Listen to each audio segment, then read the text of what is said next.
Nag-celebrate pa ng Thanksgiving with friends na binubudol niya at may pa-dance number pa talaga ang Gaga kasama ang mga Thunder na AFAM ng mga DDS OFW na nabudol niya. Mga DDS na tanga, halina maglaro tayo. Oh, ho, ho, ho! Mga DDS na tanga, halina maglaro tayo. Tanga-tangahan quiz show, sige sabay-sabay, oh! Isa ito sa mga dahilan kung bakit kailangan niyang magpanggap na mahal niya ang kanyang Tatay Digong daw. At saan siya pupulutin kung babaliktad pa siya sa mga Duterte, aber?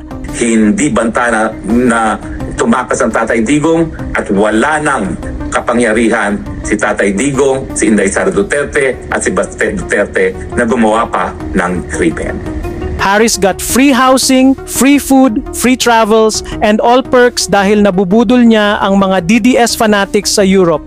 His performative acts are for his own survival. Deep inside, nagsisisi na yan si Mima Harry pero no choice si Akla kaya ganyan siya. Nabubuhay na lang sa pambubudol hanggang siguro maaresto na siya. Accordingly, the appeals chamber finds that the defense has failed to show that the pretorial chamber erred in its assessment. For these reasons, the third ground of appeal is rejected.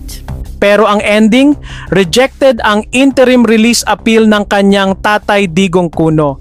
At mukhang kunwaring poker face si Nicholas Kaufman dito at nagpipigil lumabas ang kanyang ngiti dahil alam niyang tuloy talaga ang kaso ng billionaire client niyang si Digongyo.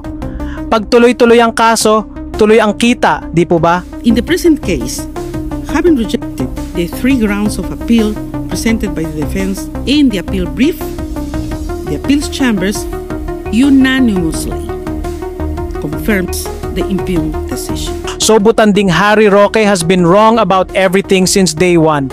Wala na siyang nagawang tama kasi wala siyang prinsipyo at nakadepende lahat ng kanyang desisyon sa kanyang survival at self-preservation. So see you soon here in the Philippines, Mima Aklang Harry.